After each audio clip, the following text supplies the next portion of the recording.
And proof of concept, don't go to people or investors asking them to fund your proof of concept. Find money and fund your own proof of concept, because this proof of concept in itself is case for funding. You know what I mean?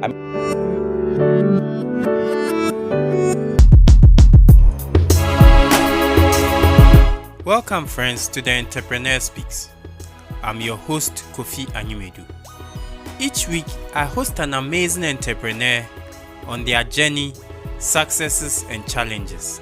It is my hope that we'll learn from their experiences as we all work towards living a life of passion and purpose.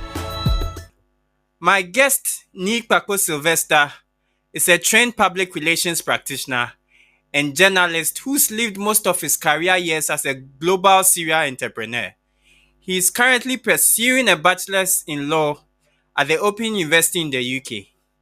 He has pursued business endeavors in several industries, such as in IT, advertising, TV and production, agriculture, and fashion, and in economies such as Ghana, Nigeria, USA, UK, and now South Africa. Currently, he runs a business in the fashion industry that is pioneering the African print clothing and textile space in South Africa. His company, Ankara Textiles Limited, is the leader in the market with a head office in Pretoria and retail spaces in East London, Nelspruit, Durban, and Capetown. Ankara's flagship store in Sandton is the first of its kind in Africa's most expensive retail square mile.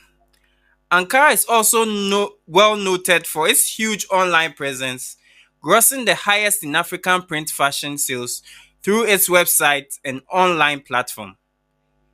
Nii runs a program called Africapreneurship, where he partners with other accomplished entrepreneurs to monitor the next generation of African entrepreneurs.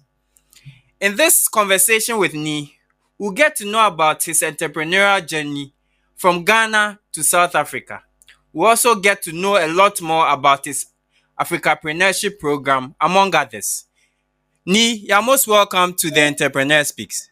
Thank you, Kofi. Thank you. It's a pleasure. So let's start off with Nii Kpakpo Sylvester. Have you always desired to be an entrepreneur? Well, yeah. Thing is, growing up, I've always been a very experimental type person.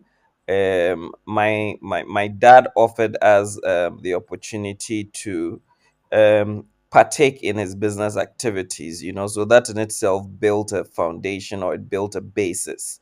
For me to clearly understand what I want to accomplish in life. Now let's come back to Ghana.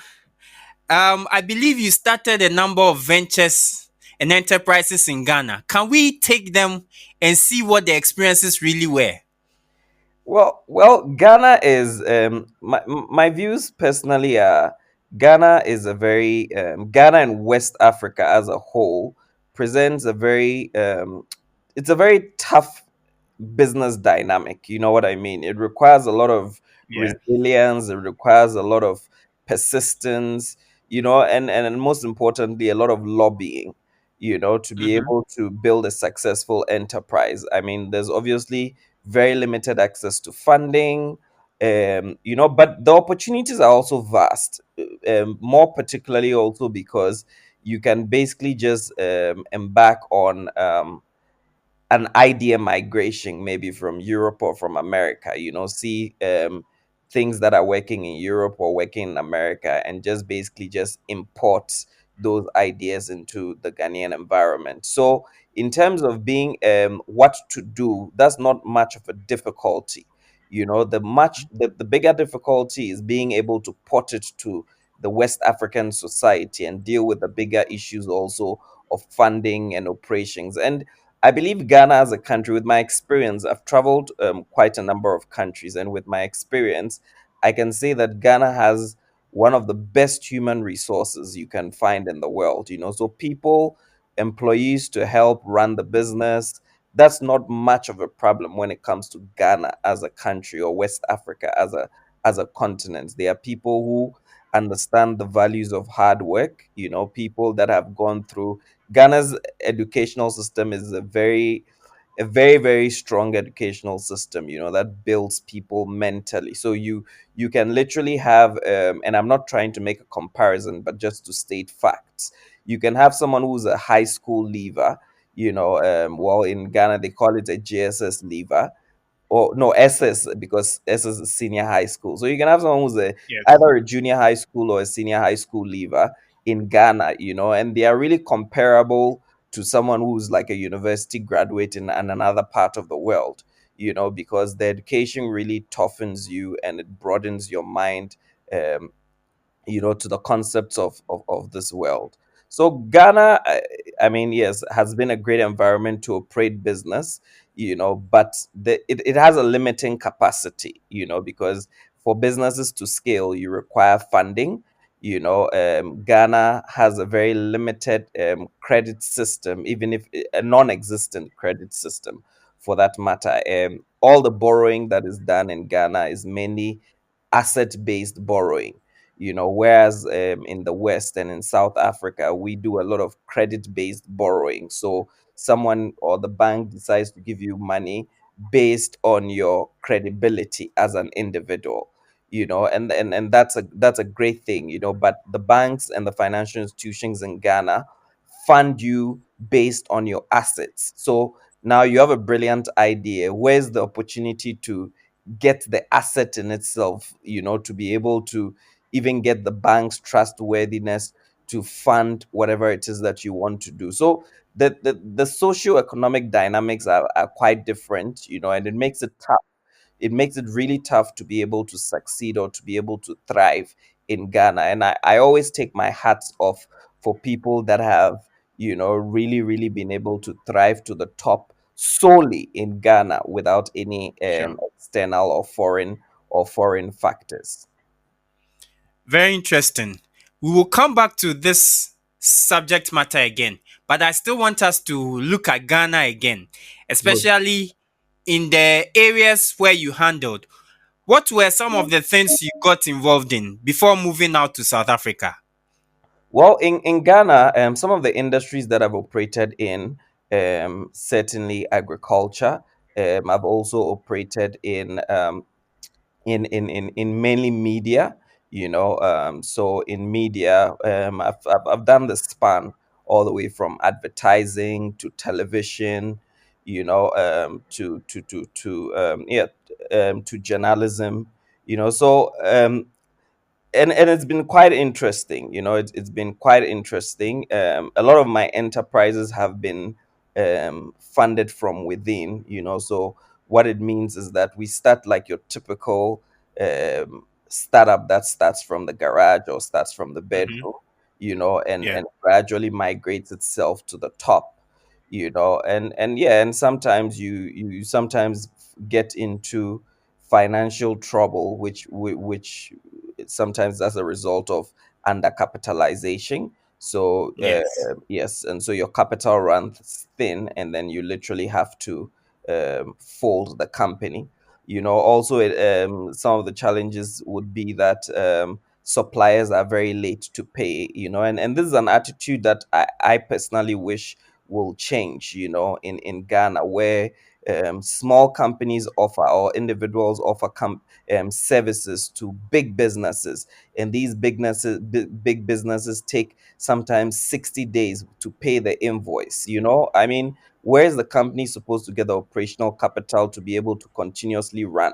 And sometimes the sad thing also about it is some of these projects you do for these big companies are zero pre-financed, because they also have experiences of individuals taking their money and running away with the money, so they are not willing to finance, to pre-finance. So it's Yes. it's it's it's a really hard and tough dynamic. But like I said, Ghana, yet again, in terms of being able to build a good quality product, it's quite easy, because the biggest asset of any company, your biggest asset, a lot of people think that the most important thing in starting a business is finance. But interestingly, very far away from that. The most important thing in starting a business is people. So you being obviously the principal human resource, and you need to be able to gather like-minded people around you, or people that understand the vision and the drive, that are ready to bring their intellectual resources on board, obviously for some sort of financial compensation, to be able to drive your idea forward, or drive the business forward, essentially. And in Ghana, with my own experience, I can tell you that that's very easy to find. There's a lot of people out there who understand the concept of good ideas, and are always willing, to come on board, even more better, for remuneration. Okay. Um, and listeners, Nee is a very good friend of mine. So some of the questions I'll ask will be because I know him and know what he was doing here in Ghana. Yeah. Nee, I know you were doing very well in Ghana. At which stage of your journey did you decide to relocate? And in making that decision, was the choice South Africa? Well, you see, my here's the thing, Kofi. I've like I said, I've traveled probably to all the continents, of this world, well, with the exception of Australia. But I've traveled to all the continents of this world, and personally, I believe in the concept of Africa. Africa as a brand. I want my identity to be tied with Africa as a brand. And I have personally had a lot of hope in Ghana as a country, because my mother comes from Ghana, so I've had a lot of hope in Ghana as a country. You see, but I mean, here's the thing. For me, it's about, and everybody is really fighting for what sort of environment can springboard them further in life, or in accomplishing their life goals much further. And I don't mean to say this in a bad way, but it's the truth. Ghana presents a lot of challenges, a lot of challenges in relation to the environment, the environmental factors more particularly. So I have known that I always wanted to be an African entrepreneur, because I did try some entrepreneurial endeavors in the UK, and I just felt it that this is not the environment for me, and with Ghana more particularly, I really believed in Ghana. I pushed, did all that I had to do, ran the businesses that I have to run, but you always keep hitting bottlenecks, and you always also have that financial constraint, and you also have some of the societal elements of corruption, bribery, because sometimes to even get a job, you have to bribe people, or you have to push money under the table to get a job, which for me does not really sit very well in terms of my ethics, so Yes. yes. And then there's also a cap. I mean, the type of money you'll be talking about in Ghana, that which is literally your entire business turnover, that is literally in America, someone who's working, it's their salary. You know what I mean? So Yes. even, yes, the currency exchanges and all of that. So I knew for certain that, and I've always said something, and Kofi, you find this very interesting. I've always said that um I've never called myself a CEO until very recently, because I find the word CEO very, very intimidating. I mean, those are three powerful words in there. Wait, You're a chief, you're an executive, you're an officer, all combined officer. in one. So I tell people that you cannot start a company in your bedroom or in the garage and you're calling yourself a CEO, because it's a very egoistic, egocentric type terminology, and I feel like anybody Yes. that calls themselves CEO should have earned it, should have earned that status of being CEO. So I put myself on a mark where I said, if you haven't earned, your company is not $1 million company, which means that you need to pass the $1 million mark. Then you have gained the status and title of CEO. You have earned it by the virtue of your earnings or your financial record or leading the company into profit. So I knew that Ghana presented a much bigger challenge, because if you look at the cedi to the dollar ratio, you can easily be a cedi millionaire, but to be a dollar millionaire, it's a different discussion altogether. You know, Exactly. Exactly. So, I mean, for me, I did my research. I've never been to South Africa prior to coming to South Africa in 2006. So, I did my research, and I knew that South Africa is a divide. It's still in Africa, but it's a divide between the West and Africa. You know what I mean? I mean, Yes. it's got the infrastructure, it's got the systems, and oh boy, like, I thought I knew South Africa based on what I had seen on TV, or I'd seen on the news. But you get to South Africa, and for me, it's really no different from being in London or being in, maybe America is a bit far too stretched, but some cities in America, you know what I mean? South Africa has Yes. literally got everything that you need. And the way their socioeconomic systems work, from transportation, from credit, banking, it's literally like the West. So I knew that Yes. South Africa was really the place to, and all the big companies, all the multinational companies, from Alexander Forbes, Ernest and Young, KPMG, the big fashion brands, like, everything is over here. So I knew that to be able to build myself as an African entrepreneur, I could certainly not do so without getting the South African experience. So for me, it was crucial to explore South Africa. And I came to South Africa very blinded. I did not know anybody. Um, I had no network whatsoever. I had an idea of what business I want to do. And funnily enough, that's not even the business that I'm doing right now. I've always been an entrepreneur. When I got here, I saw an opportunity. I saw a gap in the market, and I took advantage of that gap, that was in the market. It's been challenging years, and even worse, COVID-19 has also presented me with a whole new different learning experience when it comes to business. Because a lot of Yes. the times we feel we are under the assumption that we know, until we are faced with a different set of challenges, and then we realize that there's always, every day is an opportunity to learn. Every day is an opportunity to grow one's self. That the journey of learning, learning is a journey. It's not an end. It's not an end in itself. It's a journey. You are continuously learning every single time. And that's where I find myself right now. Sure. Ni, let's take it back to your arrival at South Africa. Yeah. You mentioned briefly that Ankara and the fashion space wasn't what you had in mind. When you arrived, what did you have in mind? Let's take it from there and build up Mo- on Most, on most it. definitely. I mean, Kofi, when I came here, I had started a technology company with a friend in Ghana, and our technology company was basically, we're building some niche products for the Christian community. So our whole idea was to be able to build products that are essential to Christendom, because Christianity Okay. is still, even within the audio space, for instance. I mean, churches were still circulating CDs. They are the big distributors of CDs. The cars that were being manufactured don't even have CD players in them. So we were building proprietary technologies that enable Christian organizations disseminate the word. So we had a product in education. So we had built some part of the product before I even left Ghana. And my idea was to bring the product to South Africa and continue developing it, and to be able to lobby some clients from here, to use the product. Well, I got here.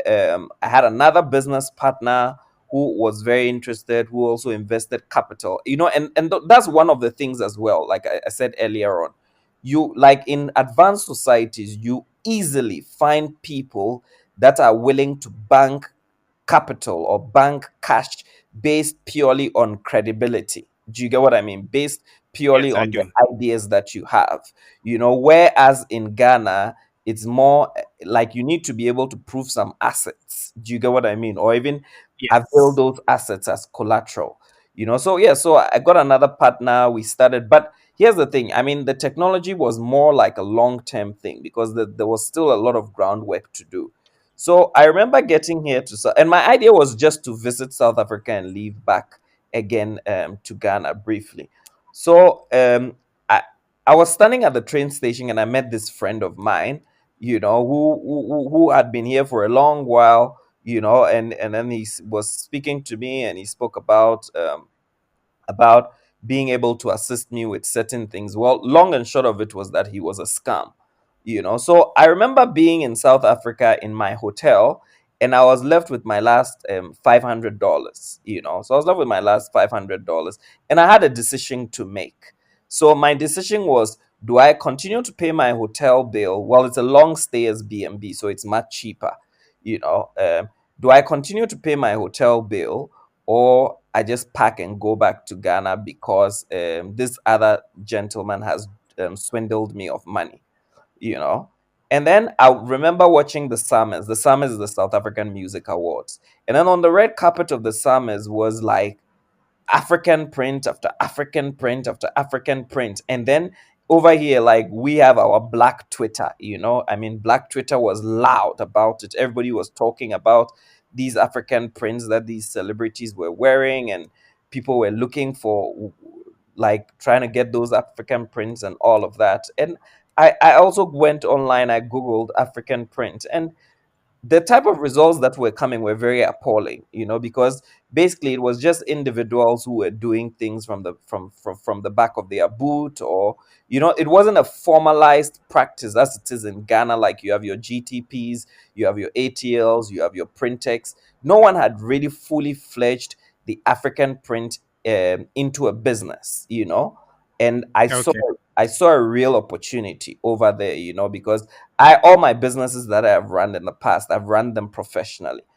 So I saw a real opportunity in there, and I saw how, for a start, how could I couple my knowledge in IT, in the IT space, in the technology space, together with my knowledge in fashion, and business management and all of that, and build a real business out of this. So that's how the company Ankara Textiles, that's how it started. And currently, as I speak to you, we have six branches in different provinces. We have an iconic store in Cape Town on Long and Rebeck Street. We are here and it's the first of its kind, actually, ever, in Nelson Mandela Square. For anybody that has visited South Africa before, Nelson Mandela Square, Yes, Sandton. I do. Yes, Yes, in Sandton. Yeah. yes, Sandton is the pinnacle of is Africa's richest square mile. That's what they call it, essentially. And the mall that I'm in particularly is Africa's richest retail space. So well, we have a store in there. We are sitting on at about 187 square meters of space. Yes, and that's how it came about. And like I said, it's a process, and a lot of entrepreneurs don't understand process, because we obviously did not start with having all these six stores, and we did not start the way that the identity that we are today is not what we began as. But it's been about consistency. It's been about a lot of consultations, applying the right business principles, and researching more, and hiring the right people, to run the business, to be able to get us to where we are currently. Ni, what really inspires you as a person? Well, that's a little hard to say. Well, here's the thing. For me personally, as an individual, I don't know. I've always been bent on leaving a legacy. So I'm very legacy driven. I'm very purpose driven. And I think as Black people or as Africans, this is a component that is very missing in our society. Because if our leaders, for instance, even with the political environment in Ghana, if our leaders are driven by being, are purpose driven, are driven by the concept of leaving legacies, we would have much better societies than we have today. So I'm a very legacy oriented person, and I want the name Nii Kpakpo Sylvester to be a household name, to be a brand and a force to reckon with. because I think it's not I don't think it's sufficient to just pass through life and benefit from everything that life has to offer and not give anything back to life. So for me, I think what motivates me the most and what keeps me going every day is to live a purpose driven life, and to ensure that at whatever time in life I call it quits, or even be a living legacy, like still be alive and see to see the fruits of my hard work, manifest while I'm even still alive and be a household name. So for me, that essentially is what motivates me. My guest today is Nii Kpakpo Sylvester. Nii, we find ourselves in this whole COVID environment, Yeah. and we are faced with this pandemic. How has it affected your business, and how have you kind of managed through this process? Kofi, it's hard to even explain in words. It's hard to explain in words. This is the pandemic of this nature has never really hit the world. I mean, if we are speaking of pandemics like the Spanish flu and all of that, those date many years back. And the effects that is had on my business, it's literally, it's reflected based on the effects that the economy in itself is encountering. For our business, we have a very so for every business, there's a component of your expense that we call fixed costs. So the Yes. businesses that are most affected by this are the businesses that have high fixed costs that you can't let go of, irrespective. And some of those fixed costs associated with running our business certainly is rental.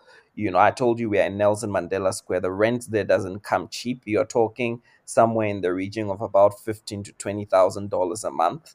We are dealing with other rental spaces, which are the minimum rental space you're looking at about $5,000 a month. You know, so and some of my employees, I mean, are really dependent on this work, and we've had to even support them, even though we are closed and we are not making revenue, because South Africa has a very strict lockdown policy. And we have the fixed cost of insurance. I know in Ghana, insurance is not compulsory, for the business. But you see, we are dealing with a lot of stock here, and we are dealing with a country where crime is also on the high. So you want to make sure that you are insured as much as possible. So there's fixed insurance cost. I mean, my business insurance cost alone sits probably somewhere almost about $2,000 in the month. So if you calculate all these expenses, which you cannot like forego, the unnecessary expenses that are associated with the business, at the end of the day, you are making expense that you don't have money for. And our business has tried to avoid credit as much as possible. We've tried to avoid the borrowing market as much as possible. Our income is we basically just cycle our capital, to grow that capital and cycle the capital. So while COVID-19 in itself has proven that recycling capital in itself is not a very good strategy. That's why I said there's a lot of things that we've learned, coming from an economic standpoint, and for us also sometimes it's almost impossible to have huge reserves. I mean, this thing has been there for almost 5 to 6 months now, and Yes. and you cannot sustain a business with no revenue or very little revenue. I mean, our revenue points dropped to about 8%, and that's in gross. And for us to cover our expense, we have a net profit of about 36.7%. So in essence, we need to be somewhere to just to break even, we need to be somewhere around 60%, right? So to be making revenue of 6%, 4 to 6%, we literally not even surviving. So all we're just doing right now is trying to keep head above water. South Africa has a very, very, I mean, the socio-economic dynamics of this country is a little weird, but it's understandable, because South Africa would definitely prioritize its citizens before foreign owned businesses. So it makes it a little more challenging, but we are trying to survive the period, and it also breeds a whole lot of legal cases here and there. I mean, some landlords get rental interdicts and you have to pay lawyers, so it just presents a whole new challenge and a whole new learning experience more than anything else. The great thing is we have a huge part of our business which is also online, so we are able to service our international clients still, who are interested in purchasing the product. Are there still other opportunities you've come across during this period? Um, y- yes, I mean, I invested. Funnily enough, just before the lockdown began or the pandemic began, I invested in a courier company. So I have other business interests. So I invested in buying a courier franchise, a domestic courier franchise. So I own a domestic courier franchise here, and on top of that, I also built another product on that domestic courier franchise. So yes, we've been able to explore opportunities, but businesses on the average take about a year to 3 years, to fully begin to fledge any proper profit, and prove sustainability forward. Yes, I know people do quick deals and quick turnovers here and there, but I'm not really about. I for one, I'm not the individual who's looking for a quick back. Like I said, for me, it's about legacies, so it's more long term, it's more building sustainable things. So yes, COVID-19 presents a lot of opportunities, but a lot of those opportunities that are also presented are very temporal.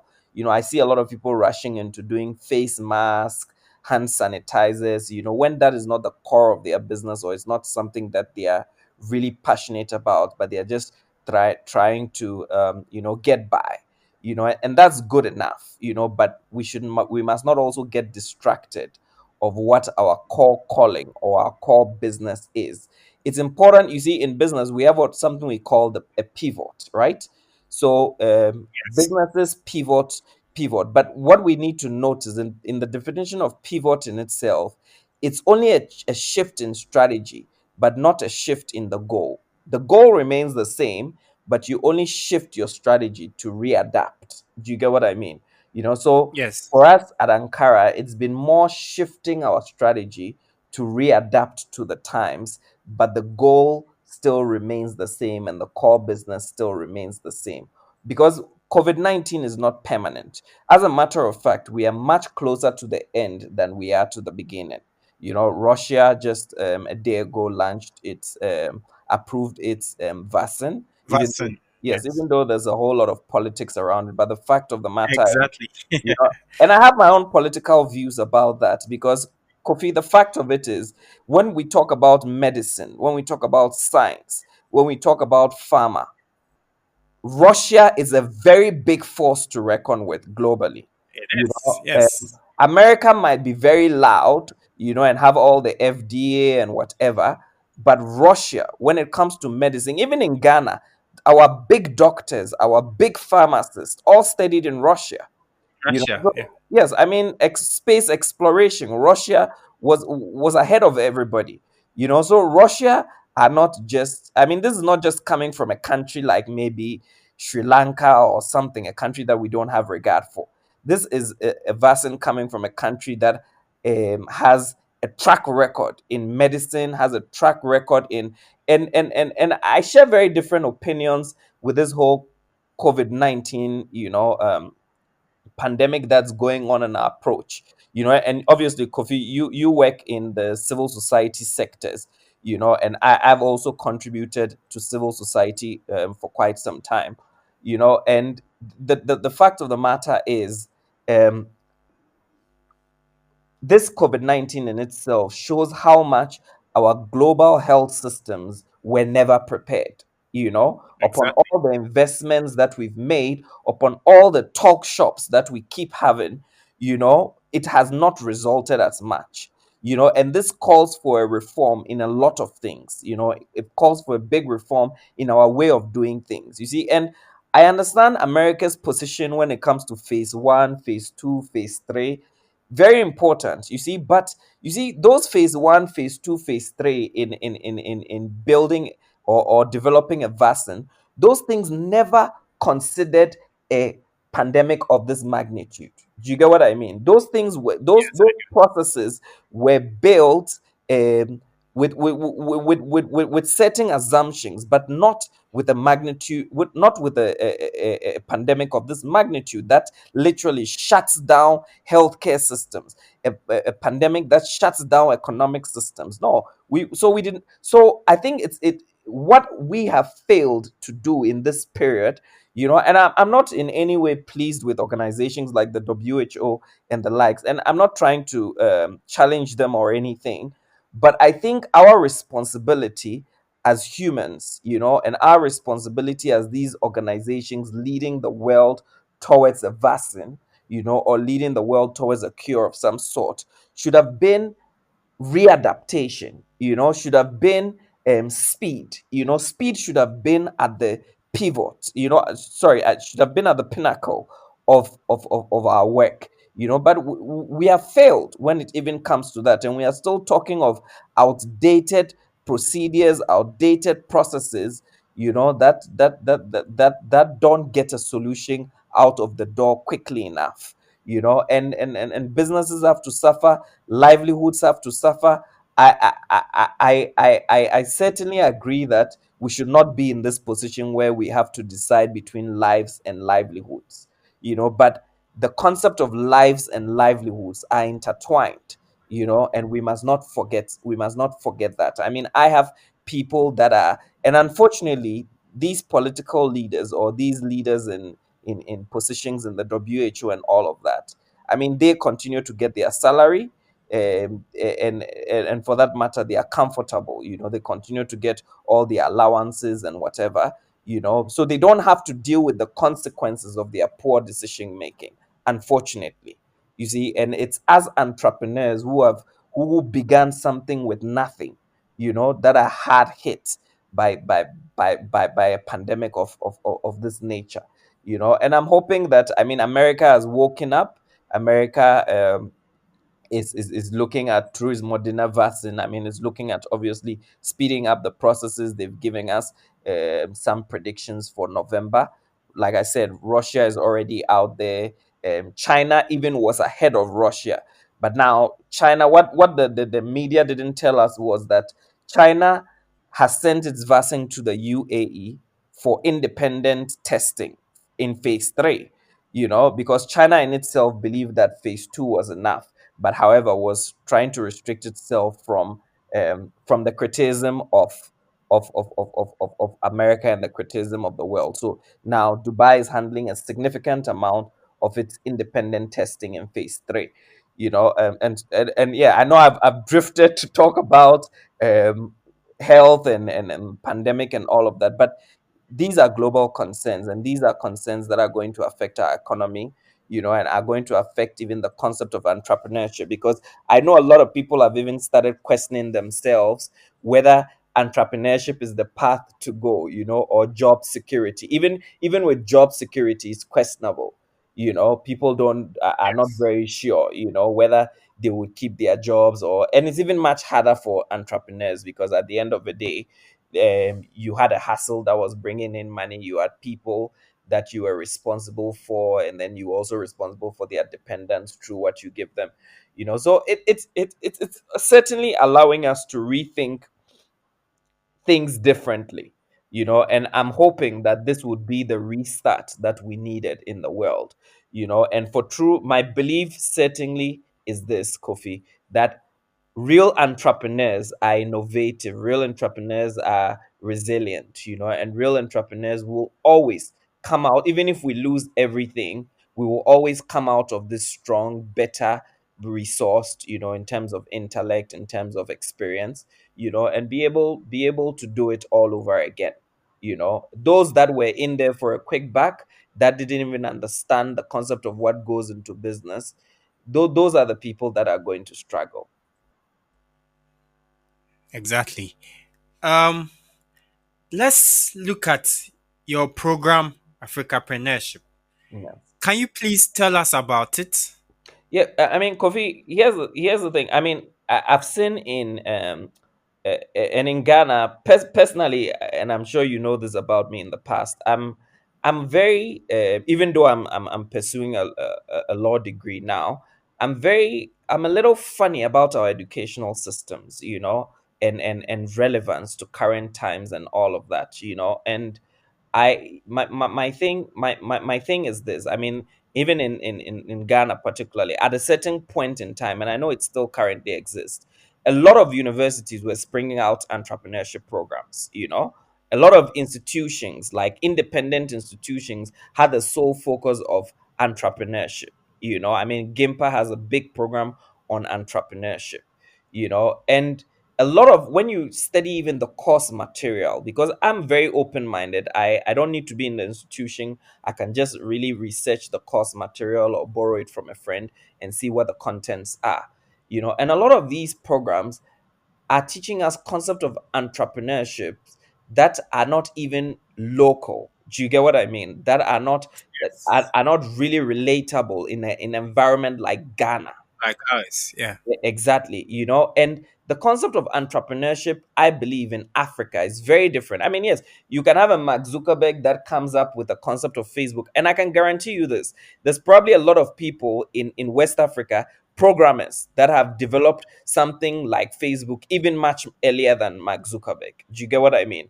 But at the end of the Yes. day, there's not the enabling environment to promote that innovation you know so we are learning concepts that are meant for the West, or concepts that are borrowed, that are not really practical in an African context.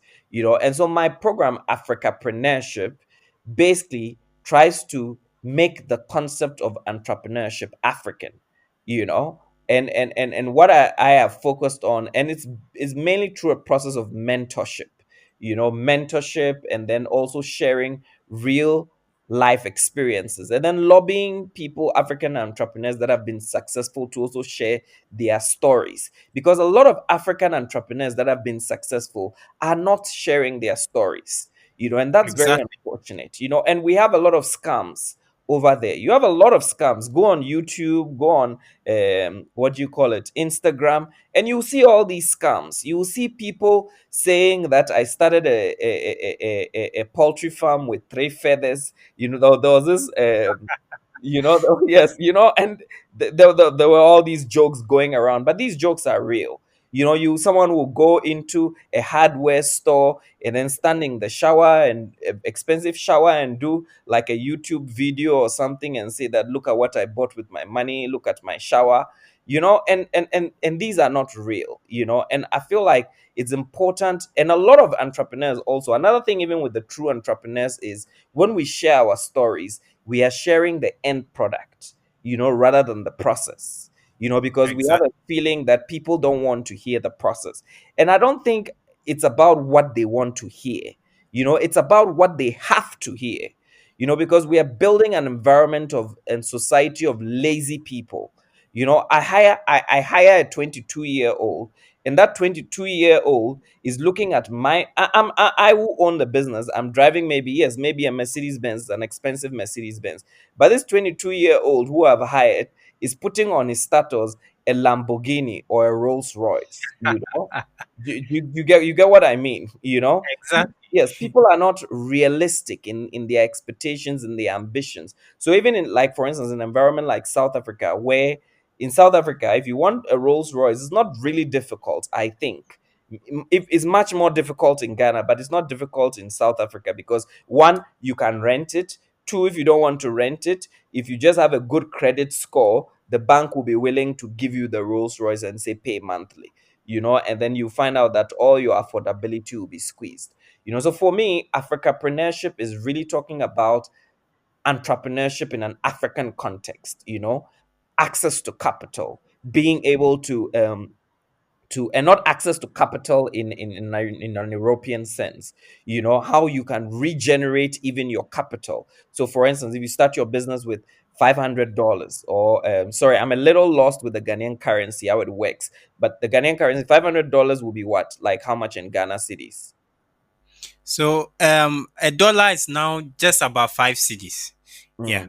Yeah. So Mhm. I mean, yeah, so like $500. You start your business with $500. How can you regenerate that $500? Do you get what I mean? That 500 becomes 700, 700, because that's what literally our mothers who have been the breadwinners of our African society and have been the market women and Makola and things like. I mean, they've turned 500 to 700. That has always been the African economics. 700 has become Exactly. 1,000. 1,000 has become 2,000. 2,000 has become 3,000. 3,000 has become 10,000. You know what I mean? And that discipline to stay in there and not when our mothers are running market trades and run market trades in Makola. Some of them even managed to send their children to school in Harvard out of running that market trade in Makola. Do you get what I mean? Because Yes. the priorities were right, and they focused on the most essential thing. She's selling in Makola, she won't go and buy a Bentley. She's selling in Makola. Maybe she'll buy a pickup truck or she'll buy a van that will aid in the business and help to carry goods. So it's that sort of thing. It's that sort of tutoring, is that sort of mentoring. That we are looking at, and I'm not interested in mentoring anybody who's looking for a quick back. I'm As a matter of fact, as an individual, I am wired to be disgusted by that, by someone who's looking for a quick back, and that sort of thing. And with Ghana, when I was leaving Ghana, one of the things that also really broke my heart is you see a lot of like, and I don't know if I'm allowed to say this on the business program, but it's the truth of our society. I mean, you see a lot of young ladies, looking for things much quicker, and then what do they have to do? They have to resort to to men, for these things, giving out their bodies to men for these things. And some of these ladies are very intelligent, very brilliant, who could put their thinking, to create businesses. You have a lot of these young guys who want things quick, so they're resulting to internet scam and internet fraud and all of that. Whereas I believe we need to begin to nurture our society back again in the values of hard work, you know and take away that idea that you can make it and you can make it quick. Sure. Nee, we are just about wrapping up, but there are Sure. two quick questions I cannot leave a conversation with Nii Kpakpo without asking. No, absolutely. The first one is this: a lot of my listeners are desirous of starting businesses, Yeah. right? Yeah. But then there's the fear of the unknown. They don't have any idea about how to go about it. Yeah. Fine, you talked about the Africapreneurship program, etc. But I want you to talk to these people.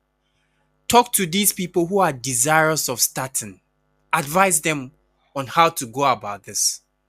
Okay, so basically, with starting a business, I feel like they are very crucial ingredients, and one of the most important ingredients is the idea. So what it is exactly that you want to do. And one of the big myths, Kofi, about entrepreneurship, and I say this confidently that it is a myth. That people say, do what you love. Money would come later, and this is an unfortunate myth, because we relate it to people like Mark Zuckerberg and Bill Gates and all of that. But the reality of it is this Zuckerberg scenarios and Jeff Bezos and all of that, they form a very small part of the population. you know I think, yes, it's important to do something that you love, but most importantly, there must be a profit module behind it. So there must be a profit module behind it, because more particularly in environments like Ghana and Africa, you can't start a business without having a profit module behind it. So it's very important to ask yourself the most important question. Yes, I have this great idea, but how am I going to make money off this great idea? And is it sustainable? Is it scalable? And based on those answers, you make a decision of whether you want to really go for it or not. Because there are some ideas that are meant for later, and there are ideas that are meant for now. And so it's very important to also prioritize. You might have a whole lot of ideas, but and you're more passionate about some than others. But however, the ones that you're not passionate about are the ones that have a almost immediate chance of bringing in revenue. So you have to think as a businessman, and a businessman is a profit minded person, except you are a social entrepreneur. And Kofi might be the best tutor if you want to be a social entrepreneur. But if you want to be an entrepreneur that generates profit, it's very important that your foremost concept of running a business is to make revenue, at least to sustain the business's operation.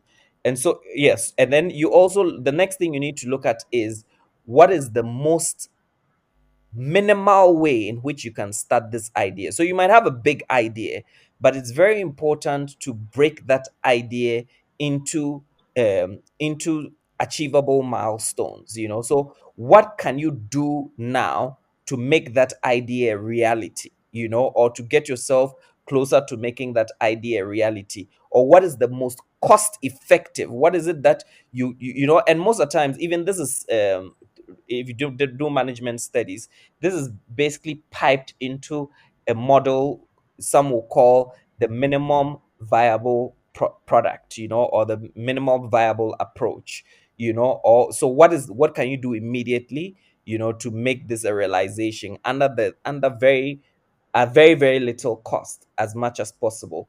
And even in some cases, some will call it the proof of concept, so your proof of concept phase, because I also believe that once you are past the proof of concept phase, and proof of concept, don't go to people or investors asking them to fund your proof of concept. Find money and fund your own proof of concept, because this proof of concept in itself is case for funding. You know what I mean? I mean, if you have been Yes. able to do it and you have been able to succeed at a smaller scale, it means that you can prove that this can be done at a much bigger scale. So if on a smaller scale you got a profit of, let's say, $10, it means that with a capital of, let's say, a capital of $100, you got a profit of $10.